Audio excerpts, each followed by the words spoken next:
คิดว่าฝันว่าอยู่ในป่าอยู่ในเขาสิมีสิมีทางสิมีถนนทน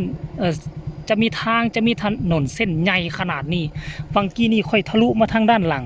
เป็นเส้นทางดินเส้นทางโค้นทะลุเข้ามามีทางใหญ่แบบนี้เลยอยู่ทั้งนี้จะเป็นหนองใหญ่เฮาสิไปตามหาหนองใหญ่ทุกคนเลยเดี๋ยวนี้เฮามาฮอดแถวนี้แหละทั้งหลังนิคมเนี่ยเขาเอิ้นว่าขมล้มไซเศรษฐานะเดี๋ยวเฮาสิไปทางหน้าอีกตื่มว่ามันสิมีทางเข้าบ่ทุกคน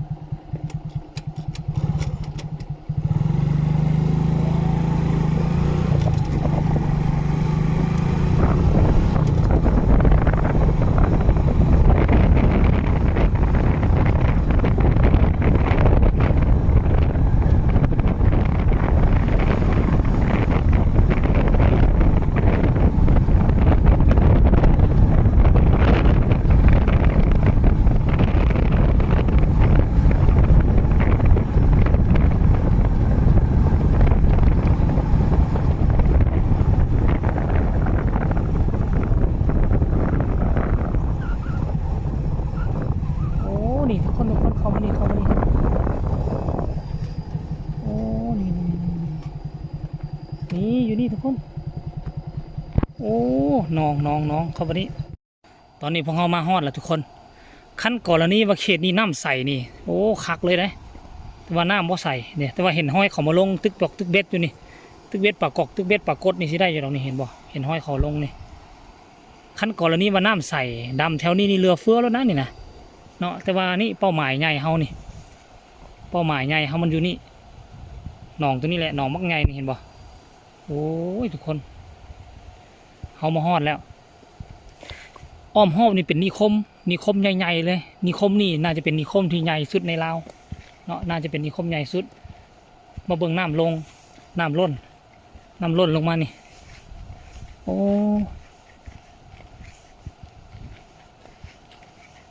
นี่โอ้น้ำลงอยู่นี่ทุกคนขณะฝนตกนักนี่ป่าขึ้นอยู่เด้โอ้ขณะฝนตกนักนี่ป่าขึ้นแท้แล้วเนี่ยโอ้แต่ว่าฝนเศร้าตก2-3 มื้อละโอ้นี่มีโตงเขาเจ้าอยู่นี่นะแต่ว่าโตงน้อยดอกนี่แนวนี้ไหมทุกคนเพอป่าขึ้นหลายแล้วนี่นะโอ้แบบหมายความว่าน้ำล้นจากวังใหญ่แล้วก็เข้ามาสู่เส้นนี่เห็นบอกโอ้น้ำใสอยู่เด้โอ้นี่ทุกคนโอ้คักว่ะแต่ว่าอันโตหนองใหญ่ให้สัมผัสว่าคุณนะบัดน้ำมาผ่านต้นง่าพี่แล้วมันก็ใสโอ้เดี๋ยวเขาไปติดตามเบิ้งเขาสิข้ามเขาสิเรียบไปเบิ้งเหนือพุ่นพอหนองใหญ่อยู่เหนือพุ่นนี่ทุกคนเดี๋ยวเขาสิไปถามพอตู้นั้นก่อนว่าหาปลาได้บ่เขาเจ้าห้ามบ่ที่สำคัญถามว่ามันมีปิงบ่อะไรท่านคนเดี๋ยวพอกันไหมตู้พุ่นเขาจอดรถอยู่พุ่นถามตู้นั่นเราบอกว่ามาหาได้ขนาดบ่คุณเนี่ยเขาใส่มองใส่บอกใส่เบ็ดอยู่ในเห็นบ่นี่มาเจอนี่ป๊อโถพูดนะขั้นกรณีว่าน้ำใสนี่โอ้โหคักเลยดำเรียบฟังนี่ดำเรียบฟังนั่นป๊อถูย่านอย่างเดียวมันมีปิงบ่เท่านั้นแหละทุกคนเลยนี่วังกี้นี่เข้าไปเบิ่งจุดน้ำล้นอยู่หันเนาะน้ำนี่ใหญ่เขาจะให้เป็นเขื่อนเลยทุกคนเขื่อนเลยบัวมันเข้าทางไหนเข้าทางนี้น้ำนี่น้ำเปื้อนบัวน้ำเปื้อนจากทางเปื้อนเดี๋ยวเขาสิขี่เรียบไปนี่ไปเบิ่งตัวสาขาใหญ่มันอยู่หันเขาจะว่านะเดี๋ยวสิขี่เบิ่งทุกคนเลยโอ้โหทุกคนตอนนี้ก็พายุเข้าเต็มเปียกเอารอดแล้วเขาปะนี่เสื้อกันฝนก็บอมาเบิ่งไหมน้ำนะบึงใหญ่เบิ่งใหญ่เลยทุกคนเบิ่งไหมโอ้เดี๋ยวนี้ฝนตกห้ามแล้วเด้อก็จะได้จบคลิปเพียงสำนีก่อนเมื่อเหนือนี่ก็เป็นหัวมันเขาสามารถลอยข้ามไปดับโอ้นกลายแท้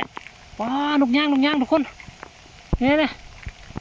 นี่นะนกย่างนะเห็นป่ะโอ้อยู่ต้นนั้นหลายอยู่ทุกคนเลยโอเคเอาไปสำนีก่อนเด้อพอกันไหมในคลิปหน้าทุกคนเลยเอามุมกว้างๆให้เบิ่งก่อนนี่